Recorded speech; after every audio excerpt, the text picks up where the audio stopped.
चलिए अब देखते हैं फटाफट अंदाज में खबरें। जालौर में देर रात दर्दनाक हादसे में 6 लोगों की मौत हो गई। बताया जाता है कि एक बस 11,000 वोल्ट के हाई टेंशन तार की चपेट में आ गई, जिसकी वजह से हादसा हुआ। इस हादसे में 36 अन्य लोग झुलस गए, जिनका अलग अलग अस्पतालों में इलाज चल रहा है। 8 यात्रियों को गंभीर हालत में जोधपुर रेफर किया गया। घटना की सूचना मिलने पर फायर ब्रिगेड की टीम मौके पर पहुंची और आग पर काबू पाया। हादसा जालौर जिले के 7 किलोमीटर दूर महेशपुरा गांव में हुआ। हादसे के शिकार सभी जैन समाज के श्रद्धालु हैं, जो अजमेर और ब्यावर के रहने वाले हैं। ये सभी लोग जालौर के मांडोली में जैन मंदिर के दर्शन कर लौट रहे थे। दर्शन के बाद वे वापस ब्यावर लौटते समय रास्ता भटककर महेशपुरा गांव पहुंच गए। महेशपुरा की सकरी गलियों से गुजरते समय आगे चल रही बस 11 केवी लाइन की चपेट में आ गई, जिसकी वजह से यह हादसा हुआ। बताया जाता है कि गली में 11,000 केवी की लाइन काफी नीचे थी। बस का कंडक्टर तार देखने के लिए ऊपर चढ़ गया। कंडक्टर 11,000 केवी की लाइन हटाने लगा और करंट पूरी बस में फैल गई। मरने वालों में बस का ड्राइवर, कंडक्टर और खलासी के अलावा 3 महिलाएं शामिल हैं। पीएम मोदी ने जालौर हादसे पर दुख जताया है। उन्होंने ट्वीट कर पीड़ित परिवार के प्रति अपनी संवेदनाएं जताई हैं और घायलों के शीघ्र स्वस्थ होने की कामना की।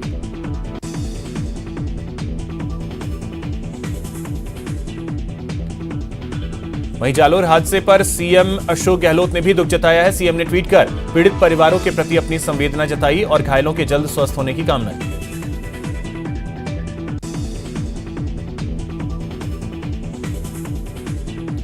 बीजेपी सांसद देवजी पटेल ने इस घटना पर दुख जताया है। उन्होंने ट्वीट कर मृतकों को विनम्र श्रद्धांजलि दी और घायलों के स्वस्थ होने की कामना की।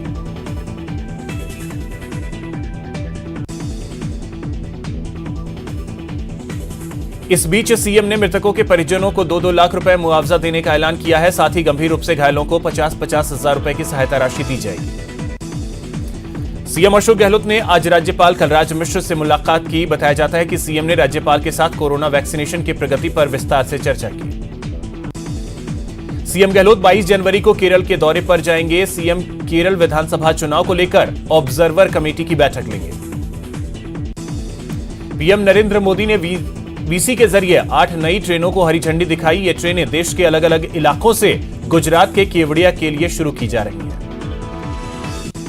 गुजरात के अलावा देश के 6 राज्यों दिल्ली, महाराष्ट्र, राजस्थान, उत्तर प्रदेश, मध्य प्रदेश और तमिलनाडु से केवड़िया के लिए सीधी कनेक्टिविटी हो गई है।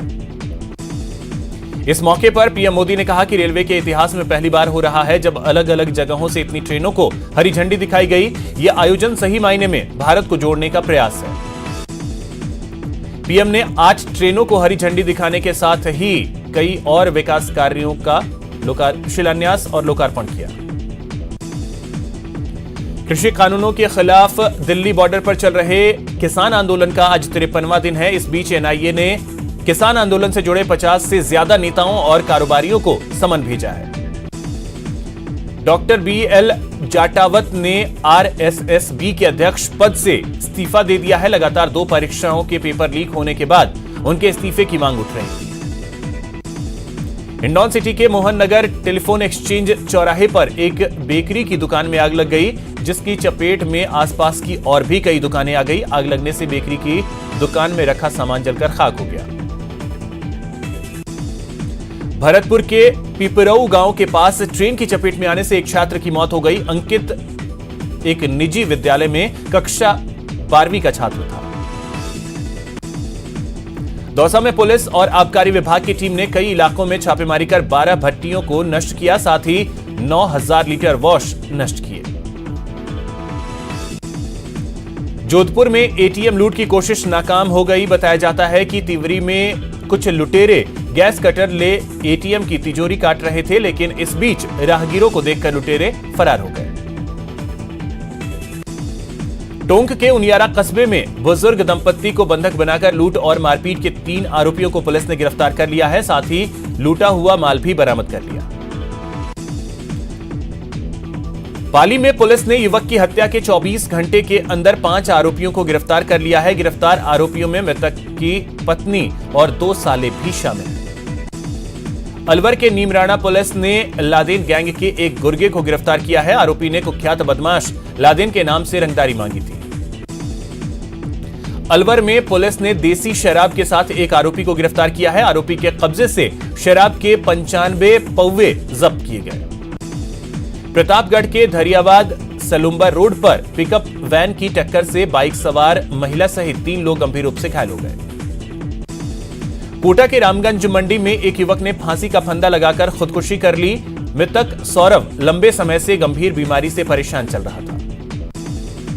अलवर में एक विवाहिता से ट्रांसपोर्ट नगर निवासी करण सिंह नरूका पर दुष्कर्म का आरोप लगा है। पीड़िता ने इस मामले में केस दर्ज करवाया है।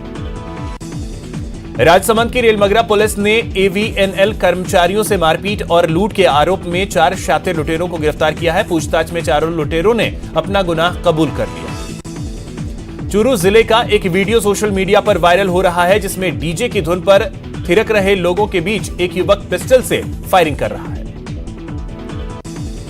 कोटा के छावनी इलाके के एक किराना दुकान से महिला ने दिन दहाड़े तेल का पीपा चुरा लिया। वीडियो में साफ तौर पर यह देखा जा सकता है। कोटा में चाकूबाजी की वारदात थमने का नाम नहीं ले रही है। आरके पुरम थाना क्षेत्र में उस वक्त हड़कंप मच गया जब मार्बल चौराहे के पास एक युवक पर 3 बदमाशों ने ताबड़तोड़ चाकू से हमला कर दिया। कोटा जिले में बर्ड फ्लू के चलते पक्षियों की मौत का सिलसिला जारी है। जिले में अब तक 519 पक्षियों की मौत हो चुकी है। भरतपुर में पुष्प SMD फाउंडेशन ने श्रद्धांजलि सभा और हवन का आयोजन किया, जिसमें किसान आंदोलन के दौरान जान गंवाने वाले किसानों को श्रद्धांजलि दी गई।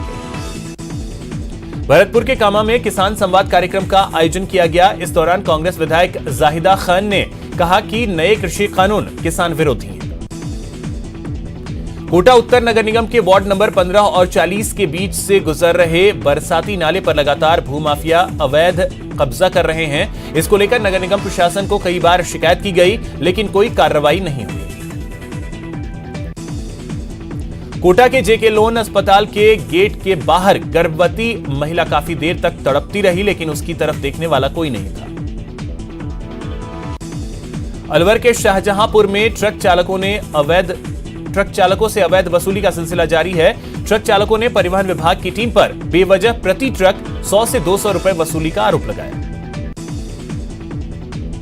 भरतपुर के तिलक नगर कॉलोनी में जलभराव की समस्या से लोग परेशान हैं। कॉलोनी में नालियां नहीं होने से घरों का पानी सड़क पर आ जाता है, जिससे लोगों को परेशानी का सामना करना पड़ता है। प्रदेश में 10 महीने बाद एक बार फिर स्कूल खुलने के लिए तैयार हैं। 18 जनवरी यानी कल से 9वीं से 12वीं तक के स्कूल खुल जाएंगे। भरतपुर के नगर निगम आयुक्त राजेश गोयल ने परकोटा इलाके के हालात का जायजा लिया। उन्होंने लोगों को भरोसा दिलाया कि वो राज्य सरकार से जल्द पट्टा जारी करने की सिफारिश करेंगे। भरतपुर में राजकीय हाई स्कूल रारह में SMC के प्रशिक्षण शिविर का समापन हो गया। पुष्कर के रावत मंदिर में रक्तदान महादान की भावना के साथ दूसरे रक्तदान शिविर का आयोजन किया गया। शिविर का शुभारंभ कपालेश्वर मंदिर के महंत शिवानंद गिरी महाराज ने किया। भरतपुर के वैर में प्रजापिता ब्रह्मा कुमारी ईश्वरीय विश्वविद्यालय के संस्थापक प्रजापिता ब्रह्मा बाबा का 52वां पुण्य स्मृति दिवस मनाया गया। देश में बीते 24 घंटे में 15,144 कोरोना के मामले सामने आए हैं। इसके साथ ही देश में कोरोना मरीजों की संख्या 1,05,57,000 को पार कर गई। वहीं बीते 24 घंटे में कोरोना की वजह से 181 लोगों की मौत हुई है, जिसके बाद मौत का आंकड़ा 1,52,274 हो गया।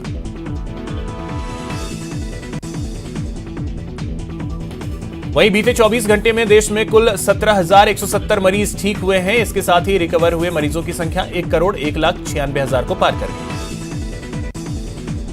करौली जिला मुख्यालय सहित क्षेत्र के ग्रामीण इलाकों में सुबह से ही घना कोहरा छाया रहा, जिससे वाहन चालकों को भारी परेशानी का सामना करना पड़ा। भरतपुर में भी सुबह से ही घना कोहरा छाया रहा। घने कोहरे और धुंध के चलते सड़कों पर विजिबिलिटी काफी कम रही। अलवर में कोहरे का सितम लगातार जारी है। कोहरे ने जनजीवन को बेहाल कर दिया है। वाहन चालकों को परेशानी का सामना करना पड़ रहा है। मौसम खुलने के साथ ही सीकर जिले में सर्दी ने एक बार फिर से अपने तेवर दिखाने शुरू कर दिए हैं। सीकर जिले के फतेहपुर शेखावाटी स्थित कृषि अनुसंधान केंद्र पर आज सुबह का न्यूनतम तापमान 0.7 डिग्री दर्ज किया गया।